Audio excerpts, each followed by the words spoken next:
आप सभी सीजीएल की तैयारी करते हो, यूपीएससी की तैयारी करते हो, एसएससी की तैयारी करते हो, सीपीयू की तैयारी किसी भी एग्जाम की तैयारी करते हो ना। अब मैं सुबह 6 बजे आपसे वादा करता हूं कि हर दिन एग्जाम का ही क्वेश्चन लेकर आऊंगा और आपको अब एग्जाम पास करके छोड़ूंगा। मैं कहने का सेंस है कि जितना भी एग्जाम की तैयारी करते हो बस सुबह 6 बजे प्रैक्टिस कर लो, आंख खुलते ही अब वो करना है प्रैक्टिस। कॉमन एरर हो, चाहे वन वर्ड्स हो, चाहे इडियम्स एंड फ्रेजेज हो, चाहे क्लोज टेस्ट हो, चाहे कॉम्प्रिहेंशन हो, हर टॉपिक में आपको मास्टरी करवाऊंगा। कोई भी आंसर चुटकी में निकालो, सीजीएल का, सीपीओ का। अभी क्वेश्चन आज जो है कॉमन एरर है, आर्टिकल टॉपिक का है, तो हमने आर्टिकल टॉपिक चैप्टर वाइज आपके लिया है।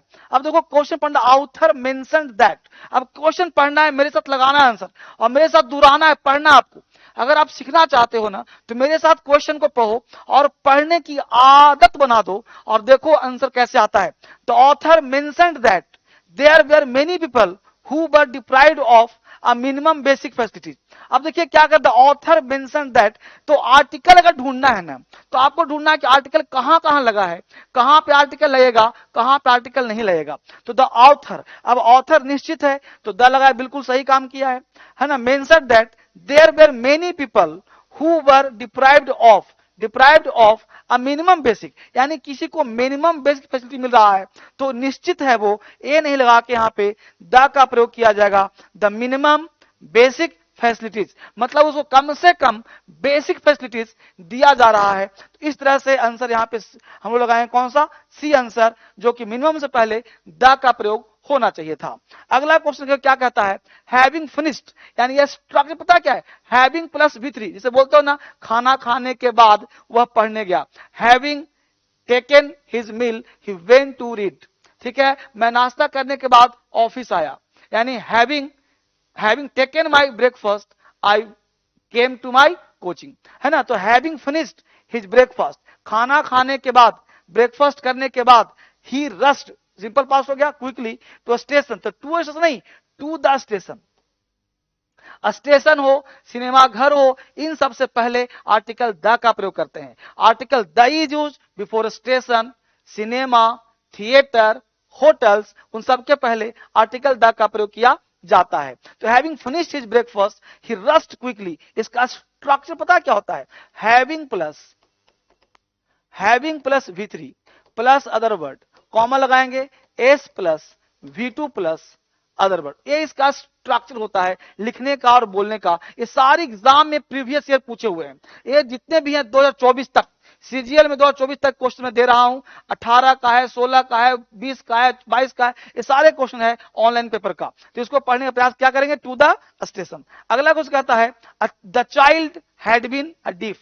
अब देखो यहां पर कह रहा है सिंस बर्थ, बच्चा जो है बचपन से ही डीफ है, तो the child had been deaf, एक क्यों लगा रहा है, एक बहरा थोड़े, एक बहरा तो the child had been deaf, बच्चा जो है बहरा है, सिंस बर्थ, जन्म से ही। तो जन्म से बहरा, देखो 2017 का क्वेश्चन है, यानी पूरा प्रीवियस दे रहा हूं ताकि आप सबसे क्वेश्चन बनता रहे।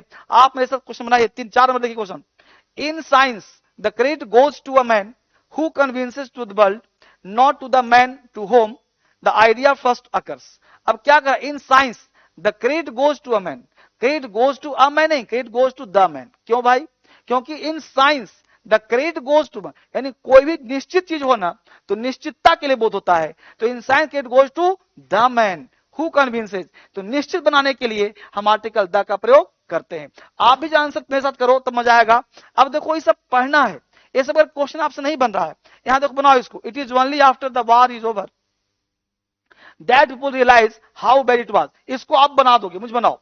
लेकिन एक चीज बता रहा हूं आपको, अगर आपको बेसिक से एडवांस क्वेश्चन क्लास करना है, आपको कोचिंग में आके पढ़ना दिल्ली, तो दिल्ली फेस टू पढ़ सकते हो या अपने मोबाइल पर, अपने फोन पर घर बैठे आप क्लास कर सकते हो। इसके लिए क्या है, मैं एक बैच लेकर के आपके लिए आया हूं, क्वेश्चन बहुत सा करवाऊंगा, लेकिन आपको बैच लेकर के आया हूं मैं। देखिए बैच यहाँ पे बैच का नाम बता दूं आपको कौन सा बैच है। एक बैच का नाम है, पहले इस बैच को देखो, बैच का नाम है तूफानी इंग्लिश बेसिक बैच। ये तूफानी इंग्लिश क्लास लेकर आ रहा हूं 24 जुलाई से 10 बजे। यह बैच में लिखना, पढ़ना, बोलना सब आपको आ जाएगा। यहां सीखना क्या है कि पूरा क्लास फाउंडेशन होगा, ग्रामर पढ़ाऊंगा, पूरा 4-5 महीने का बैच होगा जिसमें लिखना पढ़ना बोलना तो आएगा, प्लस हर एग्जाम चाहे एसएससी हो, सीजीएल हो, सीपीओ हो, किसी एग्जाम की तैयारी करते हो, ये तूफानी बैच घर बैठे आपको स्ट्रॉन्ग कर देगा। अपने मोबाइल पे पढ़ना आपको है। इसके साथ बता दूं आपको, ये फोन नंबर है, किसी बच्चे को नंबर, ये व्हाट्सएप नंबर है, व्हाट्सएप कॉल करो, फोन नंबर है, किसी भी क्लास की जरूरत है, आपको क्लास करने में दिक्कत हो रही है, ऐप डाउनलोड नहीं हो रहा है, तो इस नंबर पे कॉल करो। 24 आवर्स मेरे स्टाफ आपके लगे होते हैं, तो कभी भी दिक्कत हो तो कॉल करके आप संपर्क कर सकते हो।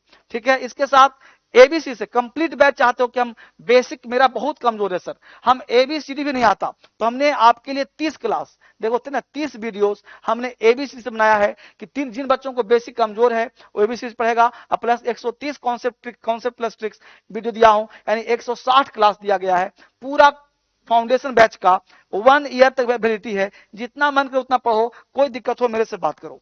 ठीक है, ऐप का नाम है डीएसएल क्रांतिकारी ऐप। इस ऐप को डाउनलोड कर लिया, आप इंग्लिश स्ट्रांग हो जाएगा, और डीएस इंग्लिश बैच पे जाओगे, दोनों ऐप एक साथ है, इसको पढ़ लोगे, इंग्लिश आपका स्ट्रांग हो जाएगा। दोनों ऐप, इस ऐप में ट्रांसलेशन है, इस ऐप में स्पीच है, इस ऐप में इंग्लिश का न्यूज है, तो सब कुछ इंग्लिश का इसमें दिया गया है जो वो करना है।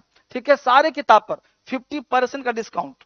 ठीक है, इसके साथ अभी किताब जस्ट लॉन्च हुआ है, समझो अमेजॉन फ्लिपकार्ट पर किताब मिल रहा है, या आप पटना के हो, यूपी के हो, जहां कहीं के हो, आपके नजदीकी बुक स्टॉल पे यह किताब मिल जाएगा, mastering English with spoken and written structures. अब इंग्लिश सीखना पढ़ना बोलना हुआ और भी आसान। यह अमूल्य किताब है, यह किताब किसी की मत छोड़िए, यह किताब स्ट्रक्चर का, भारत की पहली किताब है स्ट्रक्चर का बुक, ऐसा किताब मार्केट में किताब ही नहीं है, ये पहला किताब है मार्केट का स्ट्रक्चर का। इसमें 400 प्लस स्ट्रक्चर्स हैं, 400 प्लस स्ट्रक्चर हैं। यह किताब अमेजॉन पे, फ्लिपकार्ट पे, इसका फोटो खींच लीजिए, यह किताब अमेजॉन फ्लिपकार्ट पे या आपके नजदीकी बुक स्टॉल पे यह किताब उपलब्ध है, इसको जरूर लीजिए अपने पास पढ़ने के लिए। स्पोकन का पहला किताब है, और इसके साथ साथ फेसबुक, इंस्टाग्राम, टेलीग्राम तो फॉलो करेंगे, प्लस एक किताब है वोकैबुलरी का येलो बुक। 3 किताब बता रहा हूं आपको, एक येलो बुक और एक रेड बुक, ये रेड बुक है आपके लिए। ठीक है, और एक किताब क्या बताया मैंने, इस किताब को देखो, mastering English with spoken written structures. एक किताब आपके पास आ गया तो किताब बेहतरीन हो जाएगा, प्लस ये नंबर अपने पास रख लो जो हमेशा काम आने वाला है। प्लस अब हम लोग पढ़ना शुरू करते हैं कॉमन एरर्स, जो आपको पढ़ा रहा था मैं, इस पे हम लोग थे, बताया आपको कि in science it goes to the man, निश्चितता का बोध कराता है, तो आर्टिकल द, ये इन्फॉर्मेशन जरूरी था आपके लिए, क्योंकि आप पढ़ाई के साथ बहुत बच्चा डिटेल पढ़ना चाहता है, तो उसके लिए इन्फॉर्मेशन जरूरी है जो आपको चाहिए ही चाहिए। It is only after, question 5 में देखिए, it is only after the war is over that people, it is only after the war is over that people realize how bad it was। अब it is only after the war is over, अब the war क्यों लगाया है, अगर कोई निश्चित युद्ध का नाम होता तो हम द लगाते, इसलिए कोई भी युद्ध की बात कर रहा है तो कोई भी युद्ध, एक का मत ध्यान देना, एक का हिंदी एक भी होता है, एक का हिंदी कोई भी होता है, बात समझ पा रहे हो, कोई एक भी होता है, तो कोई भी युद्ध ओवर हो गया, that will realise how bad it was, कितना बुरा था होगा। तो ये जो क्वेश्चन आपसे बनेगा ये समझने का प्रयास करना है। Of the two answer this is definitely better. अब जब हम कोई तुलना दो से, ध्यान देना, समान चीजों का तुलना समान चीजों से होता है, लेकिन यहाँ पे ऑफ द टू, दो का तुलना हो रहा है आंसर में, दिस इज, अब दिस के साथ एक हो गया वन, दिस मतलब वन की बात कर रहा है, तो बेटर से पहले आर्टिकल द आता है, उस केस में सुपरलेटिव से पहले कंपैरेटिव से पहले आर्टिकल द का प्रयोग किया जाता है। तो of the two answers this is definitely the better, this is definitely the better, तो दोनों में एक की बात कर रहा है, तो दोनों में एक की बात करेगा तो यहां पे आर्टिकल द का प्रयोग किया जाएगा कंपैरेटिव डिग्री से पहले। ठीक है, द का प्रयोग किया जाएगा। अगला क्वेश्चन कहता है there were a number of pretty girls in the party but it was Ragini who remained a center of attraction। It was Ragini, इसको आप बना दोगे मुझे पता है, बनाइए फटाफट। क्या क्वेश्चन है जी, there were a number of pretty girls in the party but it was Ragini, तो इसको जब बनाइए, मैं देखता हूं कौन बच्चा सही करता है। क्वेश्चन नंबर कौन सा भाई बताइए इसमें, there were a number of pretty girls in the party but it was Ragini who remained a center of attraction।